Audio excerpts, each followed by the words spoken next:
तो चैप्टर के स्टार्टिंग में हमें दिखाया जाता है हमारी लुसीना को, जो कि रेडी होकर आती है और वो बहुत ज़्यादा सुंदर लग रही होती है। पर हमारी लुसीना को थोड़ा अनकंफर्टेबल फील हो रहा होता है, क्योंकि इस तरह की ड्रेस लुसीना ने पहली बार पहनी होती है। और इधर सीन शिफ्ट होता है और हमें दिखाया जाता है हमारे किंग की ओर, जहाँ पे लोग ढोल बजा रहे होते हैं और संगीत का माहौल है पूरा। और इस समारोह में पूरा डांस वगैरह होता है, जिसको हमारे किंग बड़े मज़े से देख रहे होते हैं और अपना वाइन पी रहे होते हैं। तभी वो एक स्टाफ को बुलाकर बोलते हैं कि लुसीना कहाँ है। तो स्टाफ बोलता है कि पता नहीं महाराज, वो अभी लेट हो रही है, तो क्या मैं उनके पास जाकर उनको बुला कर ले आऊँ। तो हमारे किंग सोच रहे होते हैं, तभी गैरेट आती है और बोलती है, महाराज मुझे लगता है कि वो आपको देखकर अनकंफर्टेबल फील करती है, इसलिए वो आपको देखना नहीं चाहती और आपके पास आना नहीं चाहती। और मुझे ये लगता है कि उसको इस बात का डर होगा कि अगर वो आपके सामने आएगी तो कहीं आप उसके कमरे में फिर से वापस ना आ जाओ, इसलिए मुझे लगता है कि वो नहीं आ रही है। और इसके अलावा और क्या कारण हो सकता है देर से समारोह में पहुंचने का।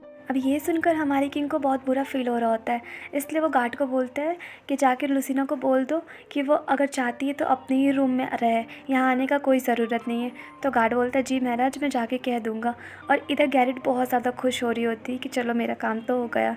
उसके बाद वो किंग को बोलती है कि मुझे आपको देखकर ऐसा लग रहा है कि आप बिल्कुल भी खुश नहीं हैं, इसलिए महाराज मैं आपके लिए एक डांस प्रिपेयर की हूँ और मैं आपको अपना डांस दिखाऊंगी, जिससे आपको अच्छा फील होगा। और उसके बाद गैरेट एकदम अच्छे से डांस करने लग जाती है कि अब तो मैं किंग को अपने जाल में फंसा ही लूँगी। और इधर किंग उसे देख रहे होते हैं। तभी गार्ड बोलता है कि गैरेट आज भी उतना ही सुंदर है, जब डांस करती है तो पहले भी उतना ही सुंदर दिखती थी, आज भी उतना ही सुंदर है। उसके बाद सीन शिफ्ट होता है और हमें दिखाया जाता है हमारी लुसीना को, जो कि समारोह में जाने के लिए पहुंच चुकी है और गार्ड उसे इंटर नहीं करने दे रहा होता है। तो लुसीना पूछती है कि हम लोग को इंटर क्यों नहीं करने दे रहे हो तुम समारोह में। तो गार्ड बोलता है कि फॉर्मर रानी ने जो तुम्हें ड्रेस दिया है तो वो नहीं पहनी हो, अगर तुम वो ड्रेस पहन के आती तो ही मैं इंटर करने देता। तो टीटी बोलती है कि आप गलत समझ रहे हो, ये वही ड्रेस लुसीना ने पहना है जो क्वीन ने उसे दिया है, बस हम लोग थोड़ा सा एडजस्ट कर दिए उसकी बॉडी के हिसाब से। उसके बाद गार्ड लुसीना को देखता है और सोचता है क्या ये ह्यूमन पहले से इतनी सुंदर है। मुझे तो गैरेट ने ये कहा था एक लड़की आएगी ब्लैक ड्रेस में जो बिल्कुल भी अच्छा नहीं लग रहा होगा, पर इसको तो देख कर लग रहा है कि ये बहुत ज़्यादा सुंदर है, इवन ये तो गैरेट से भी ज़्यादा सुंदर है। उसके बाद गार्ड सोचता है लेकिन कुछ भी हो जाए मैं इसे अंदर नहीं जाने दे सकता हूँ, वैसे भी उस क्वीन का आदेश है और मैं उसे फुलफिल करके रहूँगा। और मैं चाहता हूँ कि आज किंग सिर्फ गैरेट को देखे और किसी और को ना देखे। उसके बाद गार्ड हमारी लुसीना और टीटी को धक्का देकर बोलता है तुम लोग यहाँ से चली जाओ। उसके बाद सोचता है वैसे भी इस लड़की का कौन ही परवाह करता है, अगर मैं इसके साथ कैसा भी व्यवहार करूँगा, अगर मैं गलत भी करूँगा तो कोई इस पर ध्यान नहीं देगा, तो कोई दिक्कत का बात नहीं होगा। उसके बाद हमारी टीटी रो रही होती है और बोलती है कि अब हम लोग क्या करें, अगर हम लोग ये समारोह में इंटर नहीं करेंगे तो किंग हमें पक्का गलत समझ लेंगे। तभी हमारे पुक्का का एंट्री होता है, जिसे देखकर लुसीना बोलती है पुक्का तुम यहाँ प्लीज़ हमारी हेल्प करो, अभी हमें तुम्हारी हेल्प की ज़रूरत है। और इधर सीन शिफ्ट होता है और हमें दिखाया जाता है हमारे राजा की ओर, जो कि वाइन पी रहे होते हैं और गैरेट का डांस देख रहे होते हैं। और गैरेट का डांस देखते देखते उन्हें गैरेट का पास्ट वाला डांस याद आ जाता है, जिस टाइम हक्कन अपने बड़े भाई के साथ बैठा होता है और गैरेट का डांस देख रहा होता है। तो उसके बड़े भाई से कहते हैं हक्कन इसे देखो, इसको देखकर क्या तुम्हें रेड पॉफी का याद आता है। तो हक्कन बोलता है रेड पॉफी, ये तो वही फ्लावर है ना जो बहुत ज़्यादा डेंजर है, पर सारे लोग उसको पाना चाहते हैं और उसके लिए अपनी जान तक देना चाहते हैं। तो उसका बड़ा भाई बोलता है हाँ एग्जैक्टली। उसके बाद वो बोलता है मैं इस फ्लावर के लिए मरने के लिए भी तैयार हूँ। तो हक्कन अपने बड़े भाई को देखता है और सोचता है रायकन मेरा आइडल है और ये एक ऐसा राजा है जो हमारे ट्राइब को किंगडम के रूप में स्थापित किया और इतना अच्छा सोसाइटी क्रिएट किया, इसलिए तो सभी ने महान राजा कहते हैं।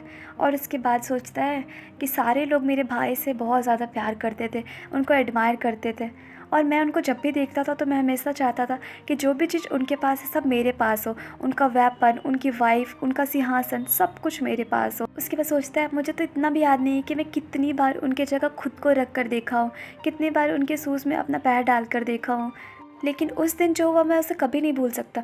मुझे तो ऐसा लगता है कि मेरा ये जो डिज़ायर था इसी के कारण ये सब हुआ है और इसका रिस्पॉन्सिबिलिटी सिर्फ मेरे ऊपर जाता है। फिर हक्कन उस दिन को याद करता है जिस दिन युद्ध हो रहा था और जो ब्लैक तीर होते हैं वो कंटिन्यू उनके साइड आ रहे होते हैं।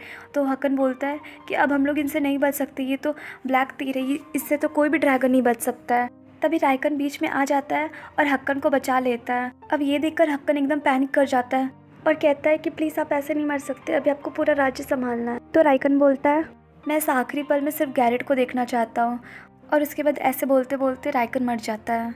अब ये सब सोचकर हमारी किंग को और ज़्यादा बुरा फील हो रहा होता है और वो पास्ट के मोमेंट को और याद करता है, जिसमें सेनापति बोलता है कि आपको याद रखना होगा कि आप गार्डियन ड्रैगन के लास्ट ब्लड लाइन हो, इसलिए आपको जल्दी हमारा किंग बनना होगा और हमारे ट्राइब संभालना होगा।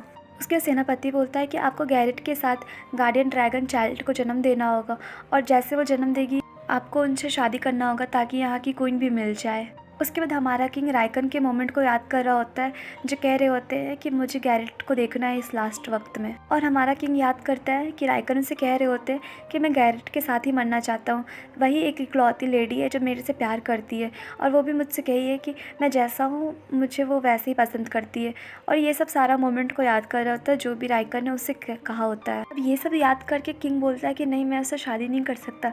तभी वो गैरेट के साथ के मोमेंट को याद करता है, जिसमें वो गैरेट को कह रहा होता है कि मुझे पता है कि तुम रायकन से सच्चा प्यार करती हो, तो तुम अपने आप को फोर्स मत करो मेरी ओर आने के लिए। मैं अपने लिए कोई ना कोई लड़की ज़रूर ढूंढ लूँगा, इसलिए तुम अपने आप को फोर्स मत करो। तभी गैरेट पीछे से किंग को हक करके कहती है कि मैं रायकन को इसलिए प्यार करती थी क्योंकि वो किंग था और मैं बस इसलिए उसके साथ रही क्योंकि मैं इस किंगडम को एक वारिस देना चाहती थी और ये जो भी कुछ की मैं सिर्फ अपने किंगडम के लिए की। अब ये सुनकर हमारा किंग एकदम शॉक्ड हो जाता है और बोलता है तुमने अभी क्या कहा? तभी गैरेट बोलती है इट्स ओके हकन, मुझे पता है कि तुम्हें क्या चाहिए। उसके बाद बोलती है कि तुम मुझे अपना बना लो तो मैं तुम्हारे बच्चे को जन्म दूंगी और तुम मुझे फिर से यहाँ की रानी बना देना। अब ये सुनकर तो हमारी किंग को एकदम झटका सा लगता है कि क्या बोल रही है ये। तो ये तो रही हमारी पास्ट की बातें। अब कहानी प्रेजेंट में शिफ्ट होती है और हमारे किंग को दिखाया जाता है जो ये सब सोचकर बहुत ज़्यादा परेशान हो रहा होता है, जिसके कारण उन्हें हेडक भी हो रहा होता है।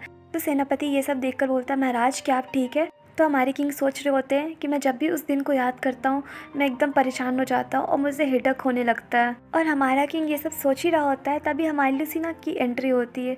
तो गाइस चैप्टर यहीं पे एंड हुआ और आप लोग मुझे कमेंट करके बताइएगा कि ये स्टोरी आपको कैसी लग रही है और प्लीज़ चैनल को लाइक शेयर या सब्सक्राइब कीजिए। Bye bye.